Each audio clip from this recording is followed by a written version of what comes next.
होता है, खुशी होती है। निवेदन करूंगा,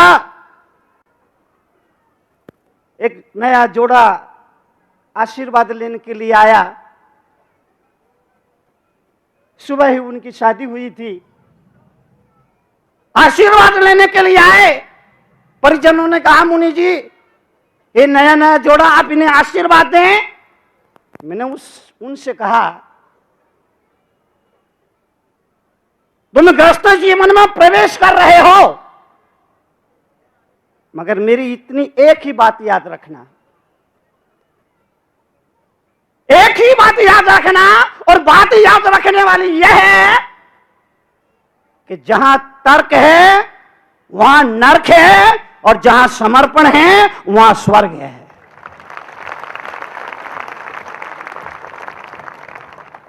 गृहस्थ धर्म को स्वीकार करके दाम्पत्य जीवन जीने का संकल्प लेके आगे बढ़ रहे हो, एक ही बात याद रखना, जहां तर्क है वहां नर्क है। तर्क नहीं करना, तर्क से तकरार बढ़ता है। तर्क करना शुरू कर दिया हमने। पत्नी ने कहा यो, पति ने कहा क्यों। अब श्री महाभारत। लड़का का बाप लड़की को देखने गया, लड़की से पूछा, बेटा तुमने कौन कौन से धर्म शास्त्र पढ़े हैं। लड़की ने कहा, रामायण तो यहीं सुन लो।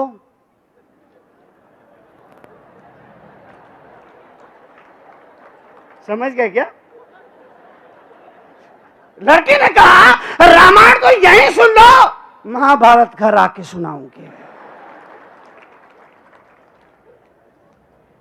निवेदन,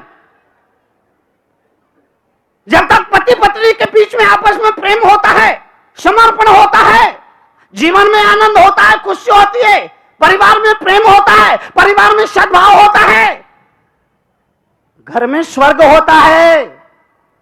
और जब तर्क सामने आके खड़ा हो जाता है और समर्पण की भावना धीरे धीरे गायब हो जाती है, तो वहां से दुख, कष्ट, परेशानी, चिंता बढ़ने लग जाती है। लड़के लड़की की शादी होती है,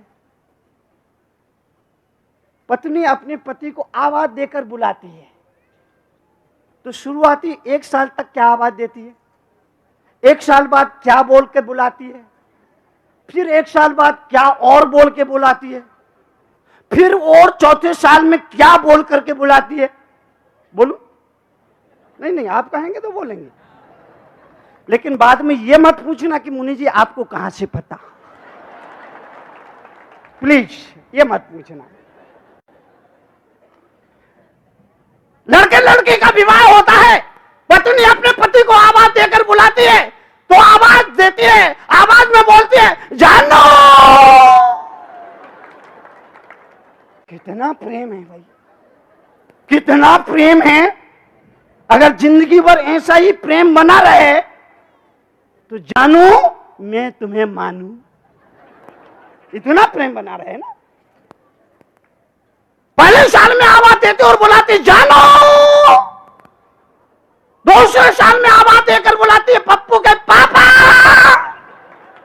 तीसरे साल में आवाज देकर बुलाती है अजी सुनते हो, और चौथे साल में आवाज देती है अरे कहां मर गए।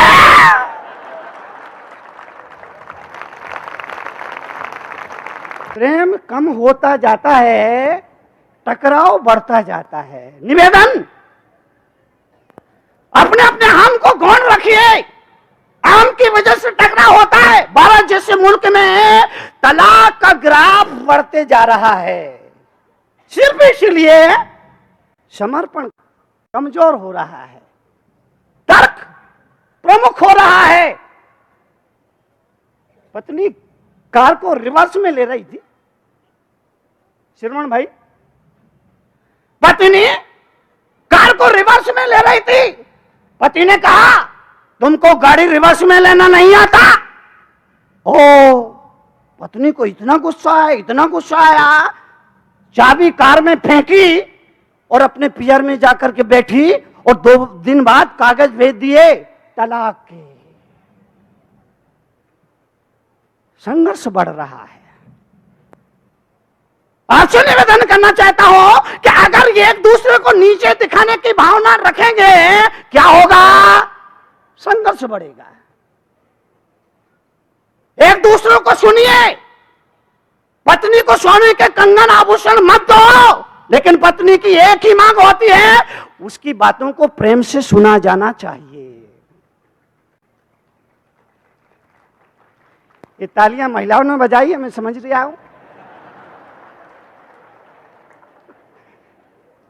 आप उससे सोने के कंगन, सोने के आभूषण मत दीजिए, लेकिन वो जो कह रही है उनकी बातों को प्रेम से, गौर से सुना जाना चाहिए। ये उसका हक है, वो आपकी अर्धांगिनी है,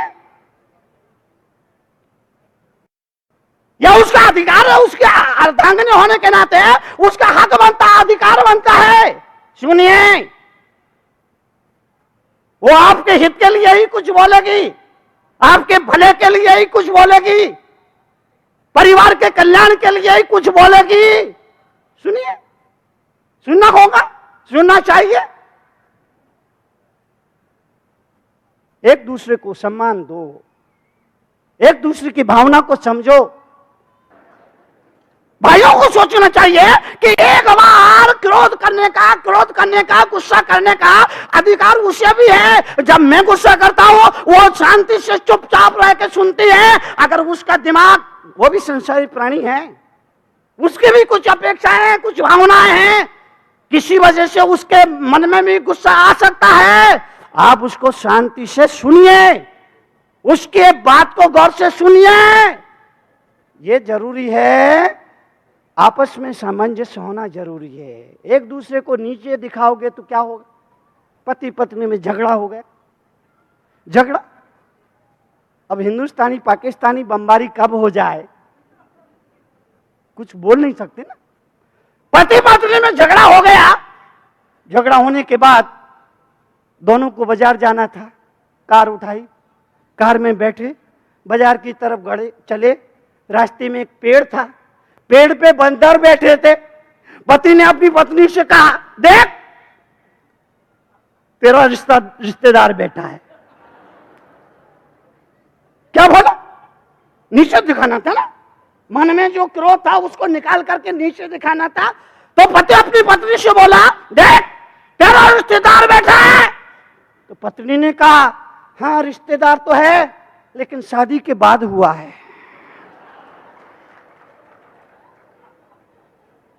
समझ गए ना? निवेदन, कलह होना बुरी बात नहीं है। मनोवैज्ञानिकों ने कहा है कि स्वस्थ पति पत्नी के बीच में दिन में 2-4 बार कलह हो तो बुरी नहीं है। स्वस्थ पति पत्नी के बीच में, स्वस्थ पति पत्नी के बीच में दिन में 2-4 बार कलह हो तो बुरी नहीं है, लेकिन वो कलह है प्रेम कलह होनी चाहिए। प्रेम कलह, प्रेम कलह होनी चाहिए। प्रेम कलह कैसी होती बताऊं? नहीं, आप बोलते जाओ, मैं बताती जाऊंगा। प्रेम कलह, कलह मत करिए। करना है प्रेम कलह परिवार में हो तो कोई नुकसानदेह नहीं है। प्रेम कलह, पति भोजन करने के लिए बैठा और पत्नी ने कुछ ऐसा बोल दिया, पति का मूड ऑफ हो गया।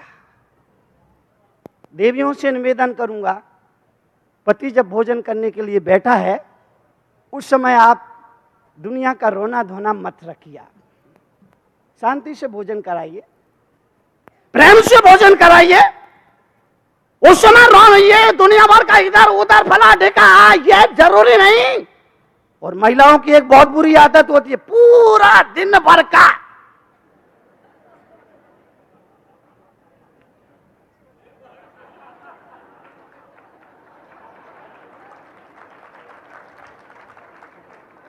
दिन भर की सारी रामायण सुना करके महाभारत के लिए तैयार करेंगे। भाइयों से निवेदन,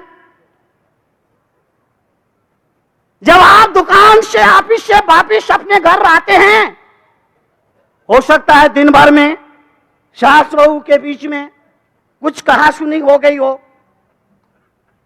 कुछ तू मैं हो गई हो, कुछ वाद विवाद हो गया हो, दिन भर में हो सकता है। तो स्वाभाविक है शाम को जब पति घर लौटेगा तो अपने अपने पतियों से दिन भर की कहा सुनी जो हुई वो बताएंगी। भाइयों से निवेदन, आप पत्नियों की बात को गौर से सुनिए, संवेदना भी प्रकट करिए, उसे ढाढ़सी भी बनाइए। लेकिन जब सुबह सोकर उठे तो आगे पाठ पीछे सपाट की नीति अपनाइए। जब आप सुबह सोकर उठे तो आगे पाठ पीछे सपाट की नीति अपनाइए, क्योंकि रात में जो कुछ कहा सुना आपने अगर वो सुबह याद रहा तो अगली ही सुबह बाप बेटे में विवाद हो जाएगा, और विवाद यहां तक बढ़ जाएगा कि घर के आंगन में नई दीवार खड़ी होने में वक्त नहीं लगेगा। गौर से सुने। लेकिन सुबह जब सोकर उठे आगे पाठ पीछे सपाट, ठीक है। प्रेम कलह, प्रेम कलह ऐसी कलह बुरी नहीं है। आप परिवार में रहते हैं तरुण सागर की एक ही बात आप याद रखेंगे, प्रेम कला बुरी नहीं है। ऐसी कला जीवन में कहते हैं, मनोवैज्ञानिक कहते हैं वो प्रेम को बढ़ाती है। कोई बात हो जाती है उसको गांठ बांध के मत रखो। जैसे पानी पर कोई लकीर खींचे या पानी पर कोई नाम लिखे, नाम लिख भी नहीं पाता है, नाम मिट जाता है। कभी गुस्सा आया, ठीक है कर लिया, लेकिन उसको दिमाग में क्यों रखते हो भाई। संगीतकार जो होते हैं वो संगीत महफिल शुरू होने से पहले वाद्य यंत्रों को चढ़ा लेते हैं, वाद्य यंत्रों को चढ़ा लेते हैं। लेकिन जब संगीत की महफिल खत्म होती है तो वो ढोलक के तबला है उसको ढीला करके छोड़ देते हैं। अगर वो चढ़े रहे तो कहते हैं वो फट जाएंगे। यही बात तो मैं आपसे कह रहा हूं, जब क्रोध करने की जरूरत पड़े तो अपने इस तबला को देखो, एकदम तबला जैसा है। जब क्रोध गुस्सा करने की जरूरत पड़े अपने इस तबले को चढ़ा लो और काम हो जाए तो फिर इस तबले को ढीला छोड़ दो, वरना ब्रेन हेमरेज हो जाएगा। हमेशा जरूरी नहीं है ना, कभी क्रोध करना जरूरी हो सकता है। बच्चे को समझाना है, मां को चांटा मारना पड़ता है। बच्चे गलत रास्ते पर जा रहे हैं, बाप को क्रोध करके दिखाना पड़ता है, कभी कभी जरूरी है। लेकिन निवेदन सिर्फ यह करना चाहूंगा कि जरूरत होने पर आप उस बात को भूल जाइए, आप याद मत रखिए। झगड़ा होगा, विवाद होगा, कहा सुनी हो गई, 10 मिनट बाद, आधा घंटे बाद नॉर्मल हो जाओ, बहुत अच्छा है। वो क्रोध बहुत नुकसानदेह नहीं है। लेकिन आदमी एक बार किसी से विवाद हो जाए तो कसम खा लेता है, अब तेरे घर का पानी जिंदगी में कभी नहीं पीऊंगा, तेरे घर के दरवाजे पर कभी नहीं आऊंगा। 2 मिनट का विवाद, अरे भाई, दो भाई, कभी मां से पूछना, मां हम जब दोनों भाई छोटे थे तो दिन में कितने लड़ते थे। मां कहेगी बेटा तुम दिन में 20 बार लड़ते थे, 20 बार, लेकिन 2 मिनट बाद फिर एक हो जाते थे। दिन में 20 बार लड़ते थे, लेकिन 2 मिनट बाद फिर एक हो जाते थे। देवरानी जिठानी के लड़के दिन में 10 बार लड़ते हैं, लेकिन 2 मिनट बाद फिर एक हो जाते हैं। लेकिन ये आदमी बड़ा क्या हुआ, अगर एक बार भाई से कुछ कहा सुनी हो जाए तो कसम खा लेता है अब जिंदगी भर तेरे तरफ आंख उठा के नहीं देखूंगा। आहा, कितना अच्छा होता ये आदमी हमेशा ही बच्चा होता। कितना कितना अच्छा होता ये आदमी हमेशा ही बच्चा होता। क्रोध को बैर मत बनने दो, क्रोध को बैर मत बनने दो। इसीलिए कड़वे प्रवचन में मैंने लिखा एक जगह है, लड़ लो, झगड़ लो, पिट जाओ, पीट दो, लेकिन बोलचाल बंद मत करो। किसी जैन मुनि से आप ऐसे उपदेश की कल्पना नहीं कर सकते कि लड़ लो, झगड़ लो, पिट जाओ, पीट दो। किसी जैन मुनि से ऐसे उपदेश की आप कल्पना नहीं कर सकते।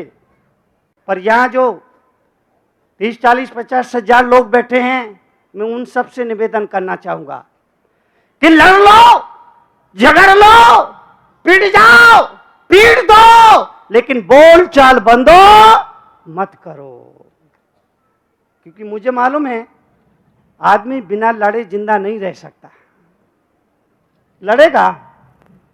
राम जी के घर में झगड़े होते थे, तो आप किस खेत की मूली हैं? आप मूली भी बहुत मामूली है। राम जी के घर में लड़ाई झगड़े होते थे, अगर नहीं होते थे तो मंथरा और कैकेयी के बीच में जो हुआ वो क्या था? Love story. बोलो। कृष्ण जी के घर में झगड़े होते थे, अगर नहीं होते थे तो कौरवों और पांडवों के बीच में जो हुआ वो क्या था? और जैन इस बात का अभिमान ना करे कि हमारे तीर्थंकर को घरों में कभी लड़ाई झगड़े नहीं होते थे। किसी पुलिस स्टेशन पर एफआईआर दर्ज कराने की जरूरत नहीं है। ये झगड़े होंगे, तरुण सागर का उपदेश सुनने के बाद ये झगड़े खत्म हो जाए, मैं इस गलतफहमी में नहीं रहता। इसलिए मैं इतना आपसे निवेदन करूंगा, लड़ लो, झगड़ लो, पिट जाओ, पीट दो, मगर बोलचाल बंदो। और आदमी सबसे बड़ी भूल करता है, लड़ाई झगड़ा किसी से हो जाए तो सबसे पहले बोलचाल बंद करता है। बोलचाल बंद होते ही सुलह के सारे दरवाजे बंद हो जाते हैं। बोलचाल बंद होते ही सुलह के सारे दरवाजे बंद हो जाते हैं। इसलिए बोलचाल जरूर जारी रखिए। धीरे धीरे जो दिल में नफरत की बर्फ जम गई है वो संवाद से धीरे धीरे पिघल जाएगी। बोलचाल ही आपने बंद कर दिया तो फिर उस नफरत की बर्फ को पिघलने में पिघल जाए, इसकी क्या गारंटी है? बोलचाल जिनसे बंद है, आप बोलचाल शुरू कर लीजिए, अपनी तरफ से कर लीजिए। सामने वाला करे ना करे ये उसकी मर्जी है।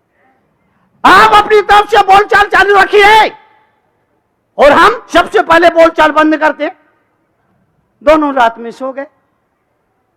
सोते वक्त पति ने अपनी पत्नी से कहा, देख मुझे सुबह बॉम्बे जाना है, 6 बजे की गाड़ी पकड़ना है,